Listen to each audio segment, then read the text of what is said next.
¿Qué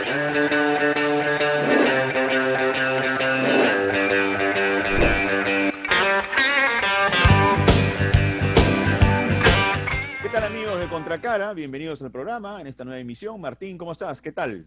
Bien, bien, Manuel, todo bien, todo bien. ¿Qué tal estos días de suspenso en las elecciones norteamericanas? Así es, así es. Sigue el suspenso, ¿no? Parece mentira, ¿no? Parece mentira.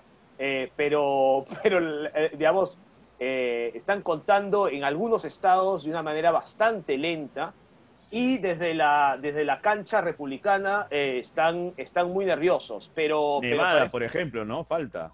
Sí, bueno, hay que indicar que estamos, este programa, como sabemos, es grabado, estamos jueves, por lo digo para si lo ven más adelante, pero efectivamente, Nevada, Pensilvania está muy peleado, Georgia está muy peleado, así que vamos a ver, pero son Quieren pedir las. recuento de votos de Wisconsin, o sea, me estoy refiriendo de Donald Trump está pidiendo eso, ¿no? Sí, pero está Donde pidiendo. ya prácticamente parece que ha ganado Biden, ¿no? Está pidiendo parar el conteo por un lado, pero en otros estados no. Es muy complicado el sistema estadounidense.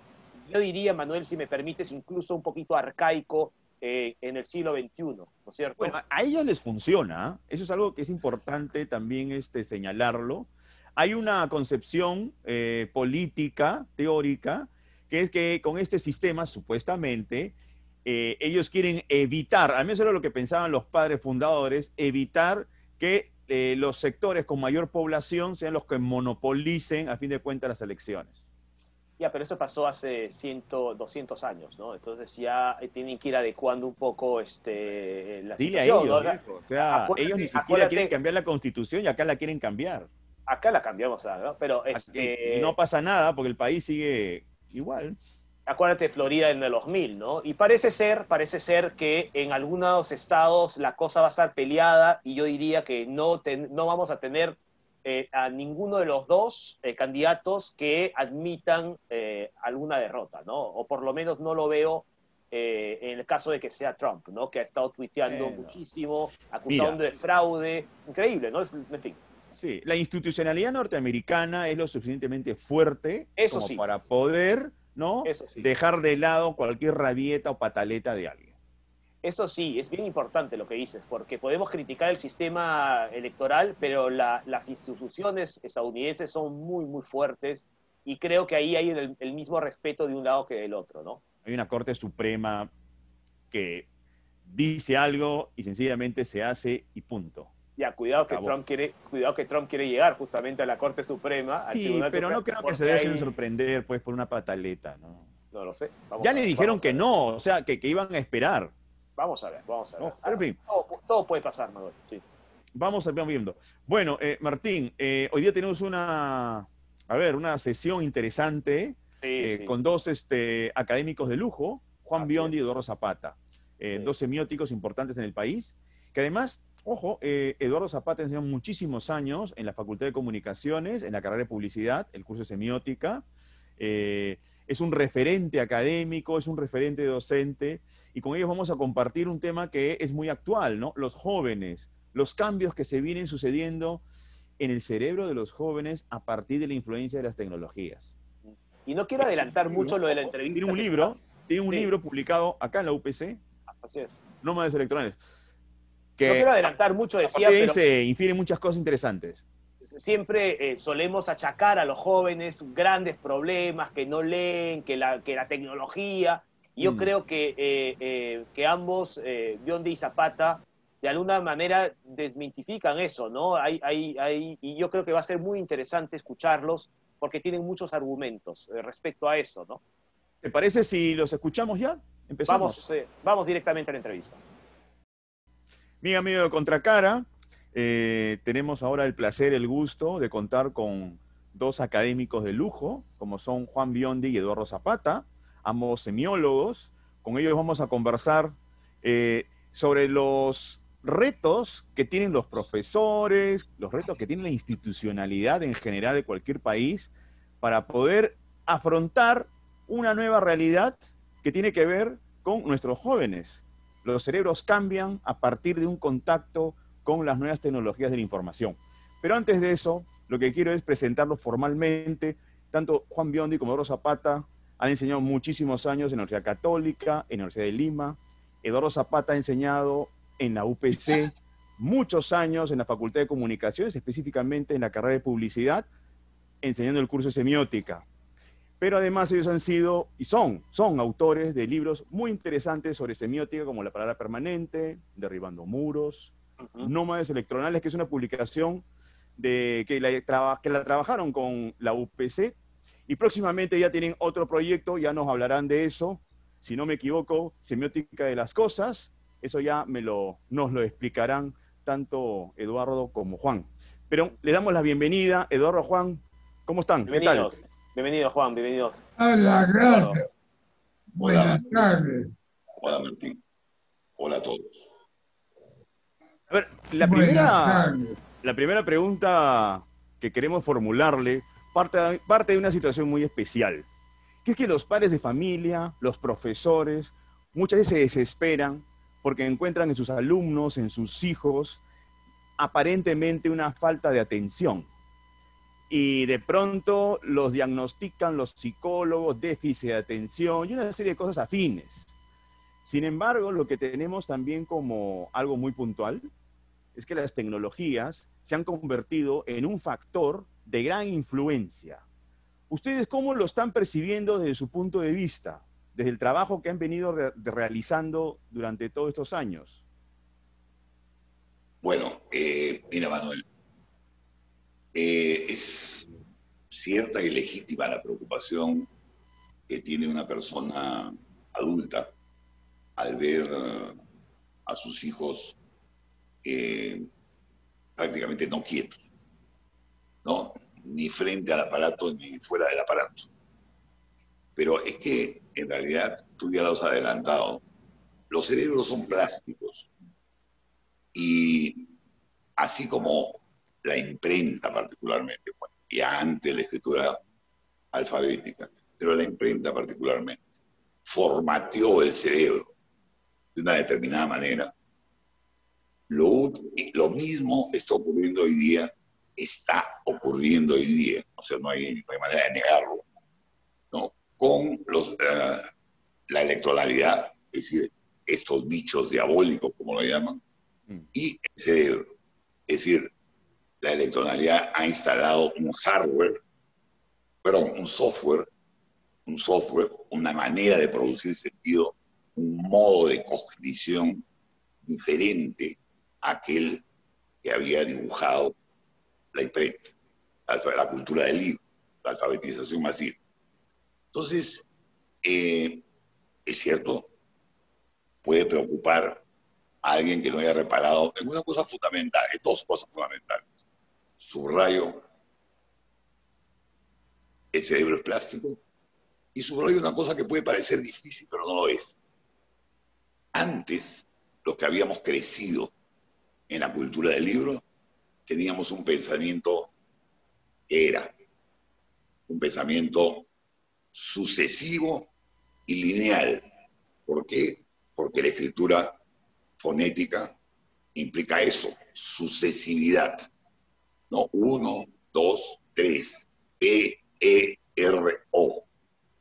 Implica de la página 1 hasta el final de un libro. Implicaba entonces un pensamiento secuencial, lineal, visual, porque solamente se trabaja con la vista, y porque la escritura fonética permite identificar claramente las unidades menores, sonidos o letras. Era un pensamiento analítico. Hoy día tenemos un pensamiento ya de una vez instalado en el software por la electronalidad, que no es sucesivo, sino simultáneo. De allí las varias ventanas que abren los millennials a la vez al trabajar en la computadora. Entonces eso es un pensamiento simultáneo, ya no sucesivo. No es solo visual, sino es multisensorial. Y finalmente no es analítico, sino sintético. Entonces, son dos cerebros distintos y lamentablemente todavía nuestros sistemas educativos, no solamente en el Perú, no, se mantienen creyendo que el cerebro sigue siendo el mismo. Hay gente que dice, no, pues el cerebro es el mismo Oye, el hombre tiene solo 150.000 años sobre la Tierra, ¿no? No tenemos todos ¿no? Toda la edad de la Tierra como para decir que sigue siendo lo mismo, ¿no? Vuelvo a repetir, la imprenta cambió no solamente los cerebros de las personas, sino al cambiar los cerebros cambia las conductas de interacción, cambia las instituciones, cambia los valores. Entonces, sí, perdón. Sí, Martín. No, quería referirme justamente a lo que has mencionado, ¿no es cierto? Porque finalmente los sistemas de comunicación cambian, ¿no es cierto? Y nosotros vamos cambiando también en ese sentido. Y quería hacerle una pregunta a Juan en relación a esto, ¿no? En esta producción de sentido que puede ser diferente y más allá de la tecnología, Juan, finalmente la comunicación, por más que a veces nos quejemos de que los chicos utilizan demasiado el aparatito, pero finalmente la comunicación está más viva que nunca, ¿no es cierto? Porque tenemos muchas maneras de comunicarnos, ya sea de buenas o malas maneras, ya eso es una cuestión de juzgar si está bien o mal, pero hay mucha comunicación también en nuestros días y entre los jóvenes. Claro, es que las tecnologías nuevas han traído nuevas formas y han ampliado la comunicación a niveles hasta hace unos años impensables. Ahora, se discute mucho, yo no estoy de acuerdo, pero se discute sobre la humanidad de esa comunicación. Pero que hay más comunicación es un hecho. Y que las nuevas tecnologías permiten unas nuevas y mayores formas de comunicación es indiscutible. Ahora, también hay un asunto que es interesante que ustedes han referenciado en su libro Nómadas Electronales, y quiero citar a la autora, Susan Greenfield, que es una investigadora británica, que además de dedicarse al tema de las neurociencias, ella ha estado muy preocupada por investigar temas sobre la enfermedad de Alzheimer, por ejemplo, ¿no? Parece que su experiencia con el cerebro es bastante vasta. Y ella en relación a las tecnologías lo que manifiesta es que no hay que tenerles miedo porque ya llegaron, ya están aquí. Y la gente no tiene por qué sentirse asustada. Más bien lo que hay que hacer es transitar ese camino, no como un sonámbulo, sino como alguien atento a las modificaciones y a la influencia que van a producir de manera inevitable en nuestras vidas. Mira, nosotros justamente ya habíamos empezado en trabajos anteriores a analizar lo que significaba este cambio de las tecnologías, pero solo desde el punto de vista lingüístico y semiológico. Y esta vez nos hemos apoyado también en la neurociencia. Claro. Y evidentemente el nombre de Susan Greenfield, ¿no? Susan Greenfield es probablemente la más brillante neurocientífica del Reino Unido. Y no teme para nada, ¿no? Ser un exponente del pensamiento divergente, ¿no? En realidad disruptivo respecto al orden establecido. Lo cual no quiere decir que avale todo lo que ocurre en el mundo de las redes, por ejemplo, sino simplemente como científica da cuenta del cambio, que es lo que nosotros también hacemos. Damos cuenta del cambio y hace producto. Y no solamente Susan Greenfield en el Reino Unido, es Gary Small, que probablemente es el mejor neurocientífico de los Estados Unidos, Roger Sperry, que fue premio Nobel de Medicina, y también en la misma línea, e instituciones como, caramba, la Academia de Ciencias China,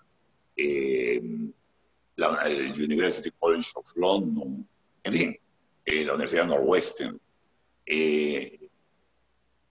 Las neurociencias dan fe de algo que es muy importante. Este hardware nuevo que se ha instalado en el cerebro ya modificó, perdón, el software nuevo ya modificó el hardware. O sea, el cerebro mismo, el comportamiento del cerebro mismo, claro, las conexiones neuronales. Eso es irreversible. Mira, eso es lo que están investigando en la Universidad de Chicago. Hay un investigador, Reinaldo Hahn, que plantea ya que el cerebro mismo el hardware está cambiando. Lo que pasa es que Occidente, en su soberbia, había llegado a creer que ya estábamos en la perfección y no había cambio posible. Eso es falso. El cerebro sigue cambiando, evolucionando. Bueno, la vida en general evoluciona, pero yo les quiero plantear, Martín, si me permite solamente hacer esta indicación. Dale. A ver, dentro de la comunidad científica, pues, es imposible que haya consenso. Previa a esta entrevista, nosotros habíamos hablado de un neurocientífico francés, que hace poco la BBC Mundo lo ha entrevistado. Se llama Michel Dermourguet, no sé si estoy pronunciando de la manera adecuada. Martín, tú me podrás corregir. Martín habla francés, así que me podría decir si lo estoy pronunciando de manera adecuada. Pero en todo caso, disculpen el francés, este neurocientífico se puede, por la entrevista se puede evidenciar que está aterrorizado con el uso de tecnologías, que dice que los chicos han perdido la atención. Es más, él manifiesta que en la línea de tiempo de la evolución en cuanto a la inteligencia, con esta generación no se ha prosperado en ese sentido, que estas generaciones son menos inteligentes, que tienen menos atención. Tú, Eduardo y Juan, ambos se mostraron bastante, no solamente discrepaban, sino bastante furibundos, porque desde el punto de vista de ustedes y desde los hallazgos académicos que tienen y científicos, esto es realmente pues un asunto bastante cuestionable. Mira, Manuel, yo no sé si, bueno, esta voz ha sido reproducida por el Instituto de Salud de Francia, ¿no? O sea que, pero yo no sé si esa gente tiene hijos o nietos y consideran que esos hijos o nietos que tienen son unos cretinos digitales. Él tiene hijos, ¿ah? Él tiene hijos. Bueno, debe ser un cretino digital para él. Los llama así, pues, cretinos digitales, exactamente. Y es el término que ellos usan, ¿no? Bueno, una de dos, o cretinos digitales o los ha aislado de una burbuja de cristal, ¿no? Aislado del mundo. Claro. Porque aun cuando, es una vieja frase, ¿no?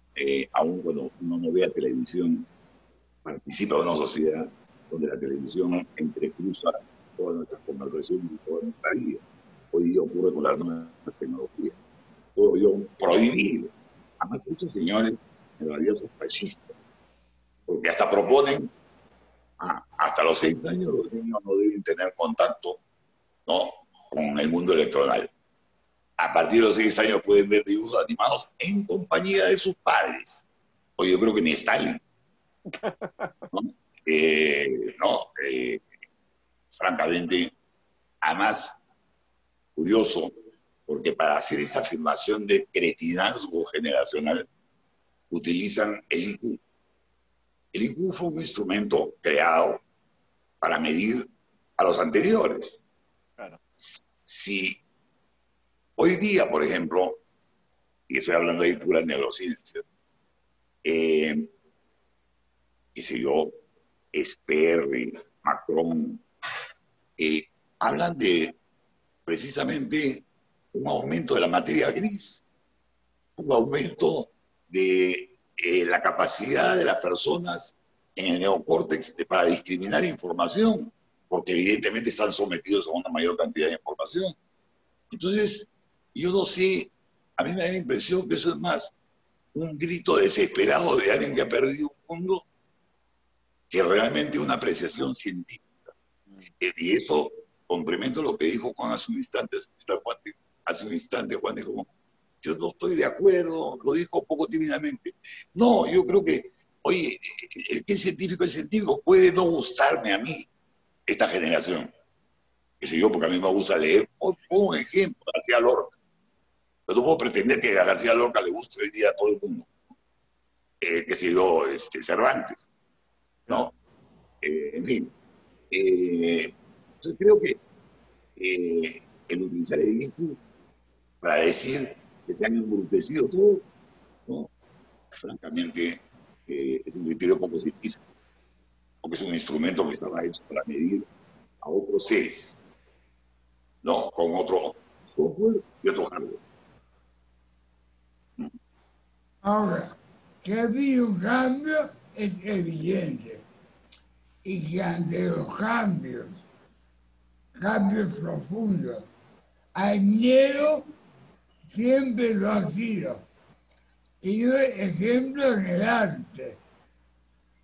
Un primer ejemplo, leer En busca del tiempo perdido en computadora, los 7 tomos. Para mí, a mí, me resultaría imposible. Leer Don Quijote en pantalla me resultaría imposible. Claro. Pero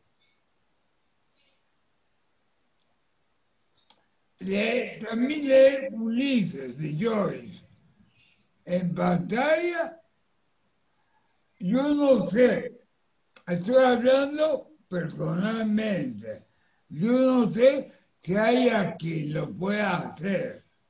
Ahora, ¿va a seguir existiendo esa literatura? No lo sé, no lo sé. Pero, Sí, perdón. sigue.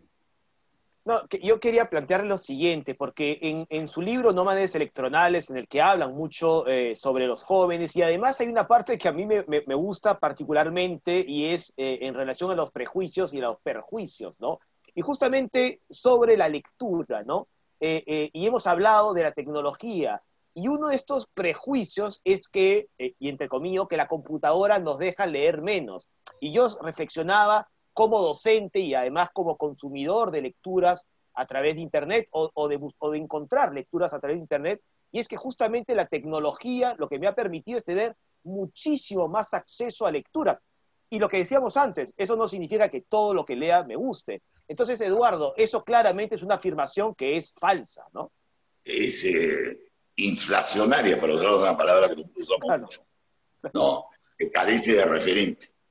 Es una palabra que carece de referente, un decir que carece de referente. En realidad es evidente que nunca como hoy no se ha producido un proceso de democratización de la información como hoy se ocurre. Nunca como hoy la gente ha tenido información diversa, muchas veces sumamente desagradable, ¿no? ¿No? Pero, bueno, pues uno escoge, uno selecciona. Hay gente que, no sé, no entiendo, creen que frente a la pantalla de la computadora, algunos dicen, no, no se lee, ¿cómo que no se lee? ¿Acaso esto funciona por magia? No, se necesita hacer un poco, no uso la palabra, mejor que estamos en un programa universitario, Sí, pero se necesita ser un poco inocente, ¿ya? Para creer porque no se lee aquí. Y yendo a lo otro, no solamente los jóvenes leen en pantalla, sino que el leer en pantalla los motiva para buscar incluso el libro físico, en algunos casos, ¿no? O la película que está relacionada con aquello. Vuelvo a repetir, Manuel hace un rato habló de la hiperactividad, ¿no? Y bueno, pues los jóvenes sí, pues son hiperactivos porque están buscando lo que les interesa. Y además, claro, son superficiales en lo que no les interesa. No, en lo que no les interesa son superficiales, pasan. Lo cual está bien, además, ¿no? Esto que está bien. Claro. No son tan idiotas como yo que tenía que repetir, ¿no? 20.000 veces algo que decía el dios fulano de tal. No. Bueno, No. a mí hay algo ahí que me preocupa y voy a McLuhan. El mensaje es el medio. Ese medio digital permite la profundización. No lo sé. No estoy afirmando que no.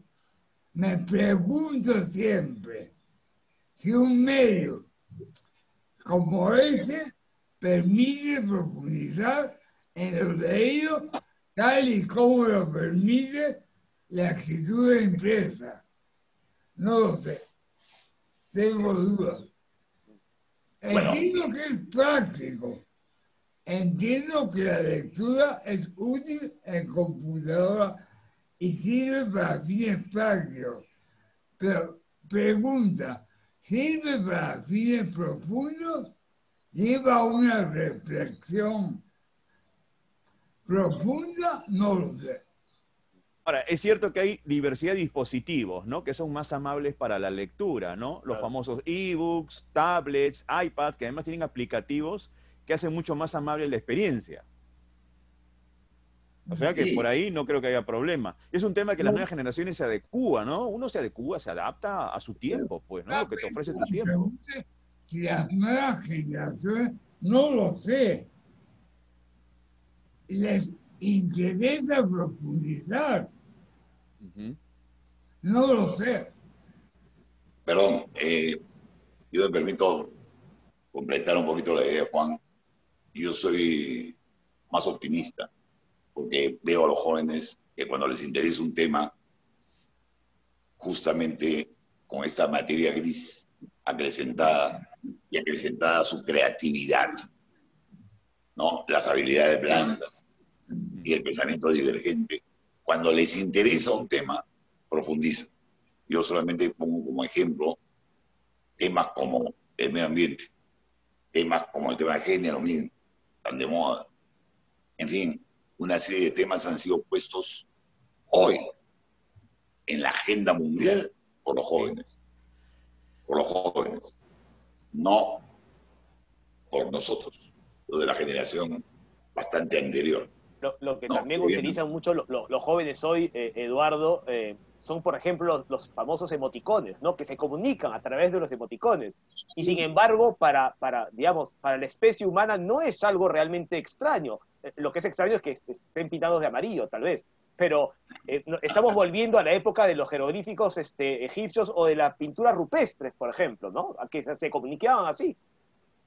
Sí, justo el trabajo último en el libro Nómades Electronales, donde analizamos la escritura de la era electronal, bueno, vemos el creciente uso de emoticones, no solamente pues en situaciones de comunicación interpersonal, casual o coloquial, sino en eventos académicos. En eventos académicos proyectan pues emojis con toda tranquilidad. Y ahí hay algo que Juan podría explicar más bien, creo, sobre la escritura y su evolución, porque no es que esto sea una cosa nueva para el ser humano. No, no sé, Juan, si tú quieres completar esta idea, con la evolución de la escritura en Occidente. La primera escritura, estoy hablando de Occidente, ¿eh? No conozco el caso de Oriente. La primera escritura se calcula en 6.000 años antes de Cristo, en Mesopotamia, que es una escritura casi contable para llevar y guardar cantidades. Luego viene la escritura pictográfica o ideográfica. Luego la consonántica fonética, que ya representa el sonido del lenguaje oral, pero sin vocales. Y luego el gran aporte griego, que es la escritura alfabética, que representa todos los sonidos, que es a partir de la cual se desarrolla Occidente. Ya estamos en el año 800 a.C., más o menos. Actualmente, en poquísimos años, se ha pasado de la escritura alfabética a la consonántica. Hace unos años, y hasta ahora, los jóvenes se comen vocales al escribir en computadora y mantienen consonantes. Y ya ha pasado a los emoticones o emojis y emojis, que son equivalentes a la escritura pictográfica e ideográfica. Hay quienes dicen que eso es un retroceso. Yo no lo creo. Lo que sí me preocupa es cómo se va a hacer con esa escritura ciencia. No tengo respuesta. A mí, Porque la ciencia Eduardo, que hacemos es occidental, hecha en base a la escritura alfabética. Es la que conocemos. Puede haber una forma distinta, no lo niego. ahora, a propósito de lo que están comentando, quería proponerles lo siguiente. Ustedes han investigado mucho el lenguaje oral y también el lenguaje escribal. A partir de esa experiencia, a ver, el Perú es un país que tiene una tradición oral. Eso como sociedad, como colectivo, ¿cómo nos define? Ya sea para bien y para mal. Mira, Manuel, China e India son ejemplos muy interesantes. Empiezo por la India, donde los intocables son menos que una vaca, ¿no? Pero bueno, la India, o sea, en ese sentido no pudieron ser esclavizados como total, como pueblo total. Pero la India también tiene un fuerte componente de oralidad detrás en su historia. Por la China también. Ellos no pasaron por la etapa de la escribalidad plena como pueblo, porque la escritura china, pues todo el mundo sabe que es ideográfica, ¿no? La escritura ideográfica no representa sonidos, sino pensamientos, ideas. Se parecen más, en todo caso, a los O emojis. depende del tono, cómo se pronuncie un término. En la lengua hablada es un tono, pero en la lengua escrita tú lo que tienes es un dibujo de carácter pictográfico, que representa no un sonido, sino representa ideas, pensamientos. Y no fue Correcto. masificada. No fue masificada. Claro. O sea, no todo China sabía escribir. Es una escritura altamente compleja. Ahora, es interesante lo siguiente, ¿no? Estos dos pueblos que no pasaron por la escribalidad han encontrado, y que tienen una fuerte tradición oral, han encontrado en la electronalidad el camino para saltar y desde ahí retomar la cultura oportuna, los insumos oportunos del mundo escribal que pueden tener todavía vigencia.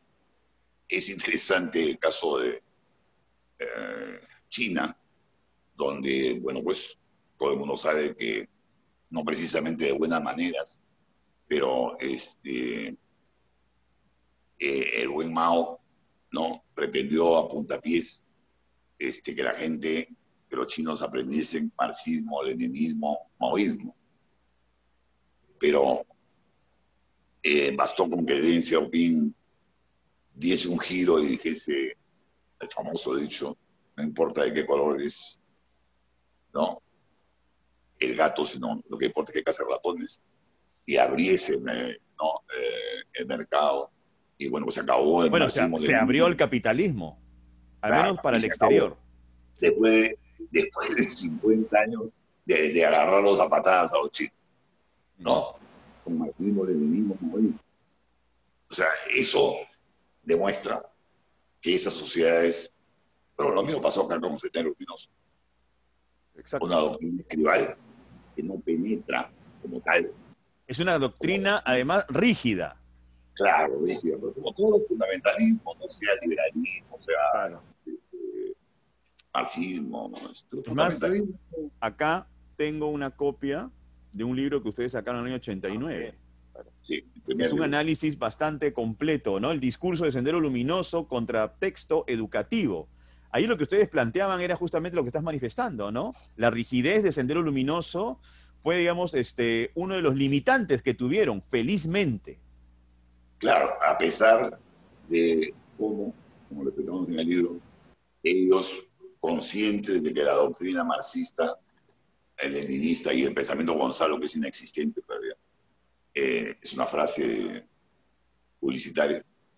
En realidad se dieron cuenta que eso no iba a penetrar en la mente de los receptores. Entonces se focalizaron en poblaciones orales, ¿no? Y semialfabetizadas, ¿no? Para adaptar su mensaje, simplificar su mensaje, ¿no?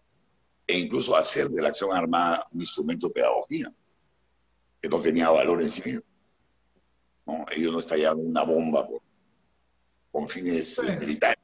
Usaron mecanismos adecuados para la oralidad, como teatro, música, pero sin cambiar la doctrina.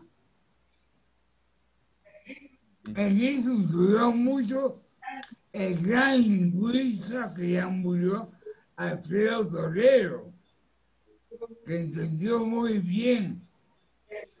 El problema fue que no dejaron la escribalidad de fondo, solo en mecanismos externos, pero su razonamiento seguía siendo la escribalidad rígida, y eso nunca iba a ser aceptado mayoritariamente por una población oral.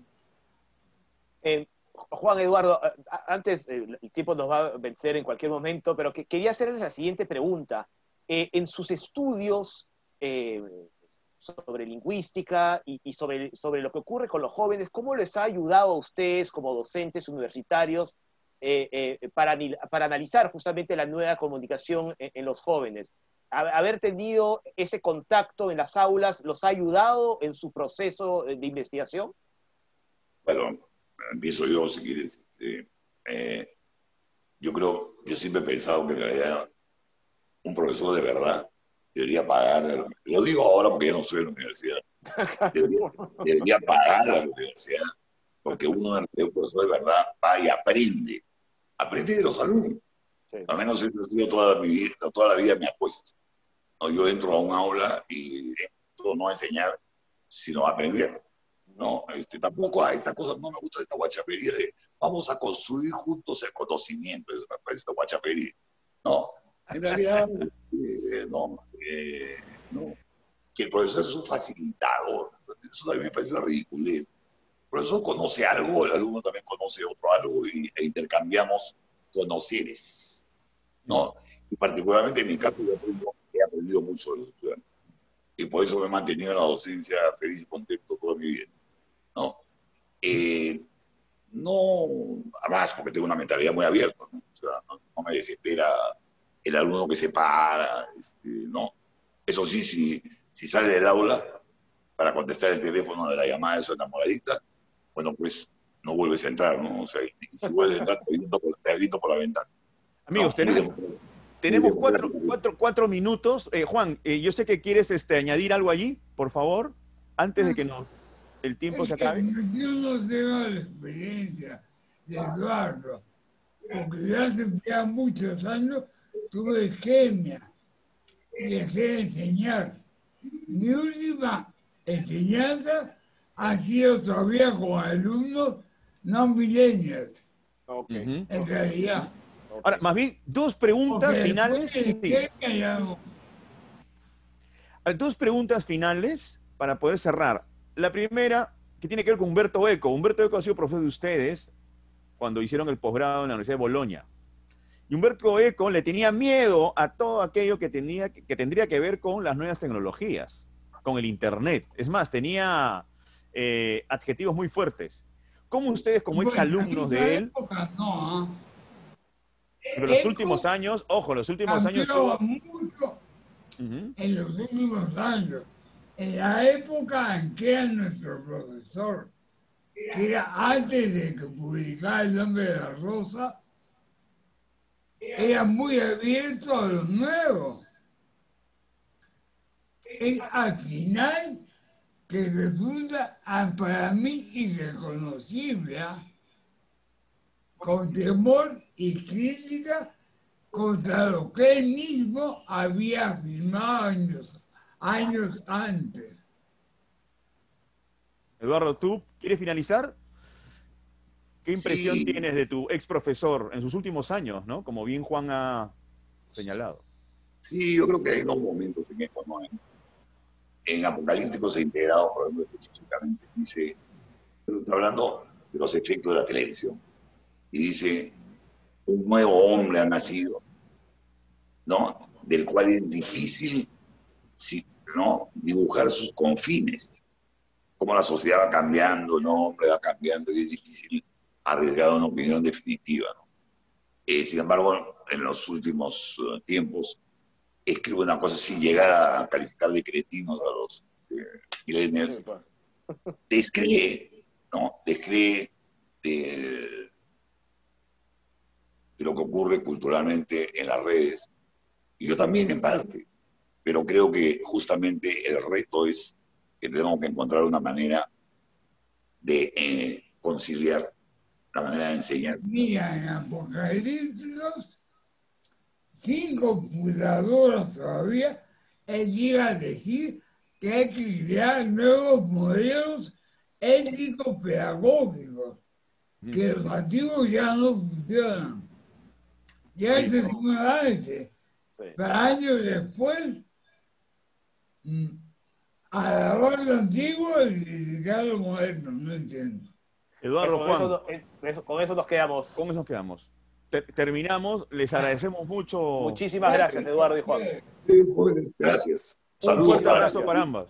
Cuídense mucho. Chao. Chao, Cuídense chao. mucho. Nos vemos en otra oportunidad. Chao, chao. Nos Gracias. vemos. Muchas gracias. Bueno, Manuel, hemos escuchado a Juan Biondi y a Eduardo Zapata, y como te decía en la presentación, ellos tienen argumentos para señalar que hay muchos prejuicios que tenemos con respecto a la juventud. Un prejuicio que seguramente tú y yo, que somos de la misma edad, más o menos, casi idéntica, Somos que de la también misma edad, Martín. hemos sufrido, ¿no? Cuando siempre nos achacaban los problemas. Y ahora es igual, yo creo que es un tema Estos generacional, chicos ¿no? distraídos. En nuestra época, Exacto. por ejemplo, satanizaban a la televisión. Por ¿no? ejemplo. La televisión es el origen de todos nuestros males académicos, de toda nuestra desatención. Exacto. Ahora, más bien, le achacan eso a las plataformas virtuales, a las nuevas tecnologías, los aplicativos. Pero es interesante que tanto Zapata como Biondi nos han explicado que el cerebro de nuestros estudiantes, nuestros jóvenes, ahora funciona pues como un programa de Windows, ¿no? Exacto. Son muchas ventanitas, hay una simultaneidad. Que bueno, sí, yo creo que en algunos momentos recaen en distracciones porque no están en una cosa de manera al 100%. De pronto saltan a otra. Pero han dado una explicación que me parece interesante considerarla, que tiene que ver con que, ojo, cuando ellos ya se interesan en algo, cuando sienten un compromiso por un tema que tiene que ver con su coyuntura, con su contexto, lo hacen de manera muy seria. Y otro apunte que señaló Eduardo, y es que se ha democratizado la información, ¿no? Y esta democratización de la información se ha hecho gracias a la tecnología, gracias a Internet, gracias a la tecnología en general, con una serie de herramientas. Así que yo creo que ha sido muy interesante y creo que la comunicación cambia. Los sistemas de comunicación, la manera de comunicarse cambian, pues. Y eso este aporte de las neurociencias, ¿no? Para Así poder es. entender cómo el cerebro se va adaptando, porque el cerebro se adapta, evoluciona, según el contexto en el que se encuentra. Manuel, antes de terminar el programa, me gustaría mencionar algo que tú y yo ya hemos conversado, y es la salud de Diego Armando Maradona, que ha sufrido Lástima. pues un internamiento, está en el hospital, ha sido operado, ¿no es cierto?, del cerebro. Afortunadamente, aparentemente todo ha salido bien. Y yo una cosa que quería decirte es que a mí estos chistes contra Maradona por su adicción a las drogas, por ejemplo, son chistes que no me hacen mucha gracia porque es una enfermedad y Sí. no puedo reírme de algo por el estilo, francamente. A ver, Maradona en este momento también, independientemente de su situación individual, representa también a muchas personas que tienen esta enfermedad. Así y es un asunto serio, porque hay muchas familias que sufren por sus parientes, por sus hijos, sobrinos, amigos, cuando de pronto recaen en este tipo de situaciones. Entonces, hay que guardar un poco de respeto, ¿no? Sí, estoy totalmente de acuerdo. Y dos históricos más del fútbol muy rápido. Bobby Charlton, que ha sido diagnosticado de Con demencia, Alzheimer, ¿no? demencia, y Demencia senil. Gerd Müller ha sido diagnosticado con Alzheimer, y incluso su esposa señaló, y entre comillas, que Gerd Müller está durmiendo hacia su final. Es decir, va a ser, digamos, es una situación de su vida, en un momento de su vida muy complicado, y a mí me apena, ¿no? Porque son grandes referentes del fútbol, de la historia del fútbol. Y además, fíjate, Gerd Müller tuvo problemas con la bebida, ¿no? Así es, así es. Es alcohólico. Ya alcohólico recuperado en el sentido que no bebe, pero siempre está presente Así es. esa situación. Bueno, yo no soy médico, pero definitivamente el consumo de este tipo de sustancias, el abuso, sobre todo de alcohol, en este caso, puede haber generado, ¿no?, a la postre este tipo de daño neuronal, ¿no? Por supuesto. Así que nada, quería mencionarlo, creo que coincidimos en eso, y bueno, pues vamos a ver, ojalá Maradona se recupere lo antes posible. ¿Cómo se llama? Malcolm, creo que es el apellido, de los hermanos de AC/DC. Young, Malcolm Young y Angus Young. Bueno, uno de ellos ha fallecido. Sí. Se le declaró o se le diagnosticó primero demencia senil. Así es. Pero esa demencia senil a los 60 años no es gratuita. El consumo de drogas ahí jugó un papel importante para que se genere ese tipo de mal. Pero en fin, ya hablaremos de eso y otros temas las próximas ediciones, Martín. Así es, Manuel. Pues nada, con esto vamos cerrando la edición de hoy, creo que de esta semana. Creo que ha sido bien interesante hablar con Juan Biondi y Eduardo Zapata. Creo que ha estado muy bien. Ha estado bastante bueno. Listo, un abrazo. Cuídate, Manuel, atento a los resultados en Estados Unidos. Atento a esos resultados. Y la próxima semana, Perú-Chile, no se olviden. Agárrate. Ya hablaremos de eso también en el próximo programa. También. Chao, Manuel. Chau. Cuídense. Chau.